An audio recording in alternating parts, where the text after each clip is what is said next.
जी, खबर संसार में आपका स्वागत है। धन्यवाद। नमस्कार। नमस्कार जी। हल्द्वानी की एक हॉट सीट बनी हुई है जिसके आप प्रमुख दावेदार हैं भाजपा से।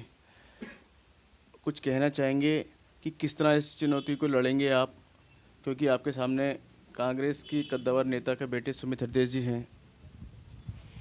देखिए, यह चुनाव भारतीय जनता पार्टी और कांग्रेस की विचारधारा का है। व्यक्ति विशेष मायने रखते हैं, लेकिन जनता विचारों को वोट देती है। जहाँ तक चुनाव की बात है, बड़ा उत्साह है लोगों में माननीय मोदी जी की सरकार को लेकर, प्रदेश की सरकार को लेकर, उनकी लोक कल्याणकारी योजनाओं को लेकर। और निरंतर लोगों के बीच में रहा हूँ, निरंतर जन सरोकार के मुद्दों को उठाते रहा हूँ, कार्य करते रहा हूँ। मुझे उम्मीद है और बिल्कुल आशान्वित हूँ मैं कि लोगों का आशीष आपको मुझे। लगता है कि बम्पर वोटों से जीत होगी या कुछ अंतर से? देखिए, जो उत्साह देखने को मिल रहा है, ऐसा लगता है कि बड़े अच्छे आशातीत परिणाम आना लग रहे हैं।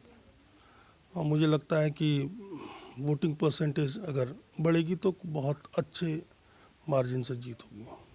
जैसे कि मेयर हैं, अभी भी हैं, और क्या कहते हैं, आपने तमाम लोगों के वर्किंग वगैरह, तमाम लोगों के लिए मतलब जो भी मुसीबत वगैरह के समय में आप लगातार काम आते रहे हैं। हम भी 2-4 बार हमने देखा है कि आपके यहाँ हर समय सुबह से तांता लगा रहता है। तो ये चीज़ भी आपकी जो है गुड फेथ में काम करेगी। हाँ, निश्चित रूप से लोगों का, हल्द्वानी की अति महासम्मानित जनता का सदैव आशीर्वाद मिला है, प्यार मिला है, दुलार मिला है। लगभग 24 वर्षों का मेरे प्रतिनिधित्व का जीवन रहा है और ईश्वर की कृपा से, लोगों के आशीष से बेदाग रहा है। और मेरे जीवन का लक्ष्य ध्येय उच्च से उच्च सदनों में जाना है और उच्च सदनों में जाकर जन सरोकार के विषयों को उठाना है। तो जब लक्ष्य हो और नेक नियति हो तो ईश्वर भी, लोग भी आशीष देते हैं। हल्द्वानी का एक तबका जो अल्पसंख्यक समुदाय कहलाता है, अच्छा खासा वोटर है, 45 से 50 हज़ार। उसमें आपका वोट परसेंटेज बहुत कम होता है। तो आपको क्या लगता है कि इस बार क्या रहेगा वहाँ से?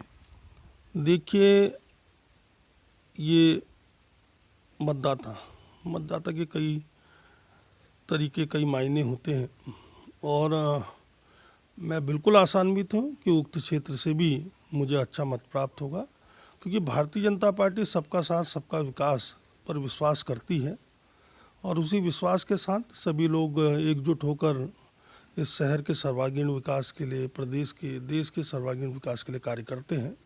तो ये जो कहीं पर एक विषय है, ये कांग्रेस के द्वारा बहुत ज़्यादा इसको उकेरा गया है पूरे भारतवर्ष में, ताकि उनका वोट बैंक बना रहे। उसके अलावा कार्यशैली उनकी 60 साल का राज को पूरी भारतवासी देख चुके हैं।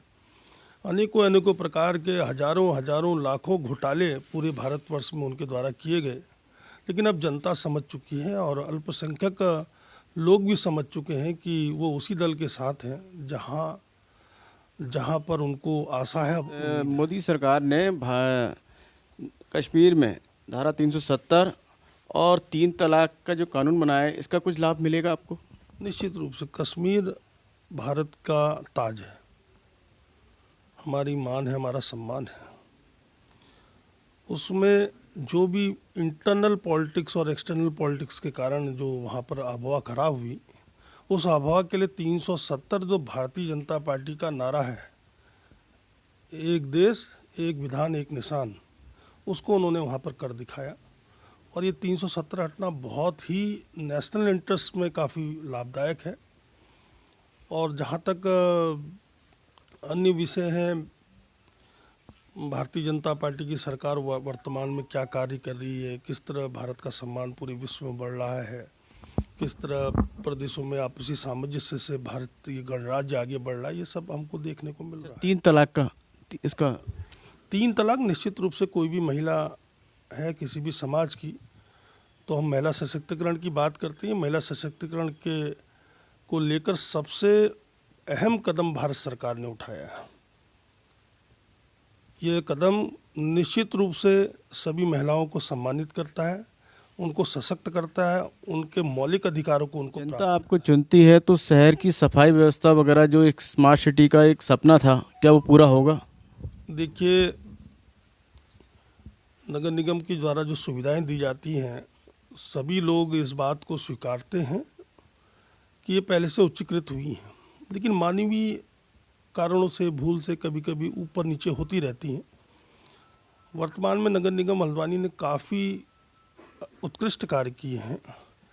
पेयजल पुनर्गठन से लेकर सीवरेज लाइन लेइंग से लेकर एसटीपी, पार्कों का निर्माण, नगर निगम के विद्यालयों का निर्माण, साथ ही एसटीपी का निर्माण, डोर टू डोर कलेक्शन, इसके अलावा तमाम जो नगर निगम के कार्य होते हैं सभी को बड़ी दक्षता और खूबी से किया है। मैं नगर निगम के बोर्ड और नगर निगम के अधिकारियों को भी धन्यवाद देता हूँ। और जहाँ तक भविष्य के विज़न की बात है, शहर के सर्वांगीण विकास की बात है, महापौर रहते हुए ही अभी माननीय वर्तमान में हल्द्वानी शहर में मोदी जी का आगमन हुआ था। 2000 करोड़ रुपए की माननीय मोदी जी ने इस शहर के सांकेतिक विकास के लिए, सर्वग्राही विकास के लिए इंटीग्रेटेड डेवलपमेंटल अप्रोच के तहत 2000 करोड़ रुपया हल्द्वानी शहर को दिया। यानी कि इस शहर को उत्तराखंड के सर्वश्रेष्ठ शहरों में बनाने के लिए उन्होंने अपना आशीर्वाद दिया और उसका लेटर ऑफ कमिटमेंट आ गया। और मैं आपको कहना चाहता हूँ कि 1 वर्ष की विधायक निधि अगर पूरे प्रदेश के 70 विधानसभाओं की हम देखते हैं तो 350 करोड़ रुपए होती है। और ये मुझे ईश्वर का आशीष है और आशीर्वाद है और भारतीय जनता पार्टी का आशीर्वाद है कि लगभग उससे 6 गुना धनराशि महापौर के काल में ही मुझे मिल गई है।